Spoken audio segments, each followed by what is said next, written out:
ऐसे बनाई, कैसे बनेगी वीडियो? बन तो रही है। हाँ शुरू तो होगी सेकंड बना।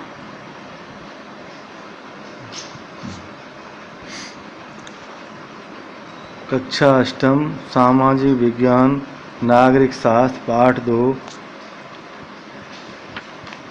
देश की सुरक्षा एवं विदेश नीति।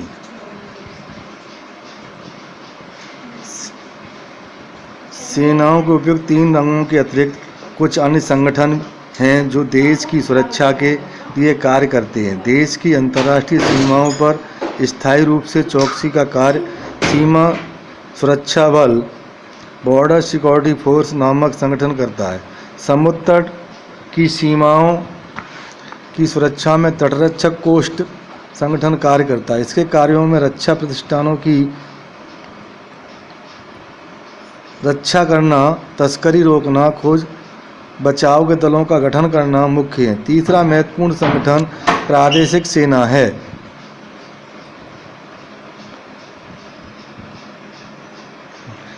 यह नागरिकों का एक संगठन है। इसमें देश की सुरक्षा कार्य में भाग लेने के इच्छुक नागरिक अपने खाली समय में सैन्य प्रशिक्षण ले सकते हैं।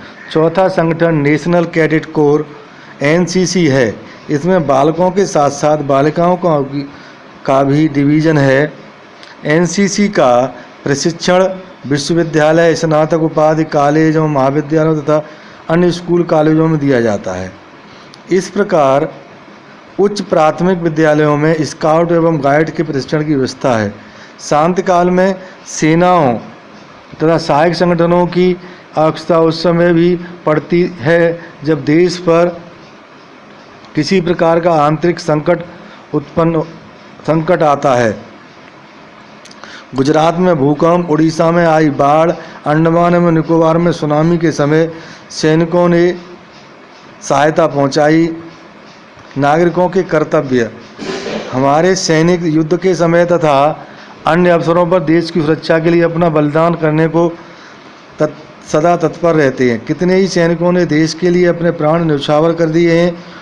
उनकी वीरता और त्याग की गाथाएं आज भी सराही जाती हैं। अतः हम सभी लोगों को सैनिकों का सम्मान करना चाहिए।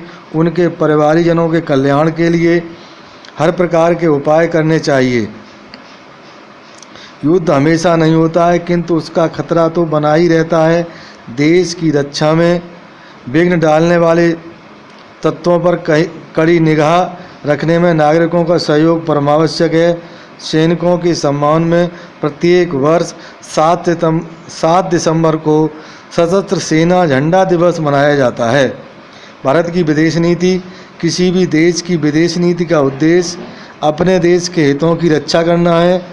सबसे पहले वह अपने पड़ोसी देशों की ओर देखता है और उनके साथ मित्रता एवं सहयोग का भाव रखना चाहता है।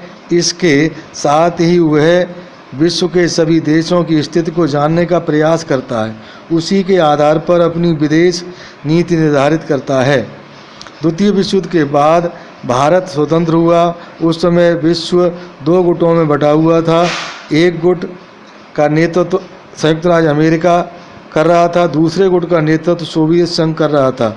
दोनों ही गुट अपनी शक्ति बढ़ाने तथा स्वतंत्र राष्ट्रों को अपने गुट में मिलाना चाहते थे। गुट निरपेक्षता।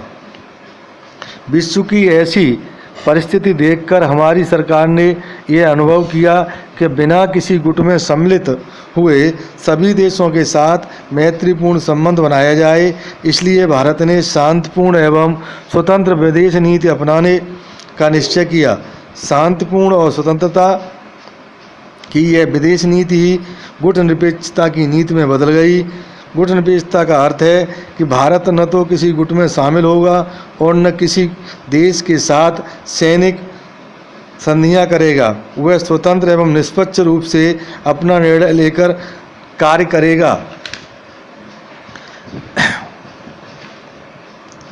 पंचशील। देश के प्रथम प्रधानमंत्री पंडित जवाहरलाल नेहरू युद्ध के स्थान पर शांति को महत्व देते रहे।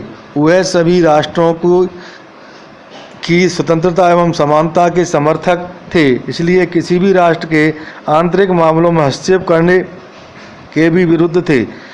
उनके इन्हीं विचारों से 1954 में 5 सिद्धांत बनाए गए, जिन्हें पंचशील के नाम से जाना जाता है। ये हमारी विदेश नीति के आधार हैं। ये सिद्धांत निम्न हैं: एक दूसरे की राज्य की सीमा एवं उनकी प्रभुसत्ता का सम्मान किया जाए, एक दूसरे के भूभाग पर आक्रमण न किया जाए, एक दूसरे के आंतरिक मामलों में हस्तक्षेप न किया जाए, समानता और पारस्परिक लाभ को ध्यान में रखा जाए, शांतिपूर्ण सहअस्तित्व की भावना का पालन किया जाए।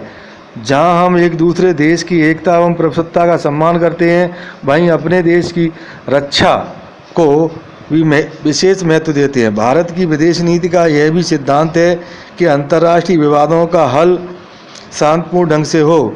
हमारा संविधान भी अंतर्राष्ट्रीय विवादों को शांतिपूर्ण ढंग से सुलझाने के लिए निर्देशित करता है।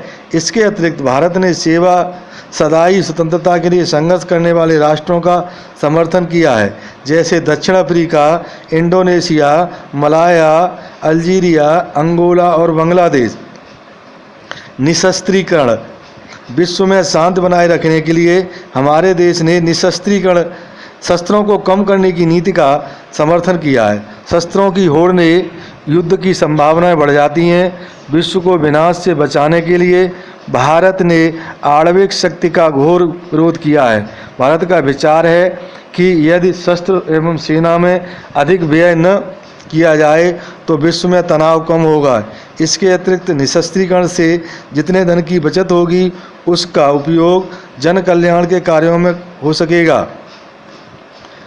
भारत का संयुक्त राष्ट्र संघ को सहयोग: भारत जब से संयुक्त राष्ट्र संघ का सदस्य बना है, वह लगातार उसे अपना सहयोग प्रदान कर रहा है।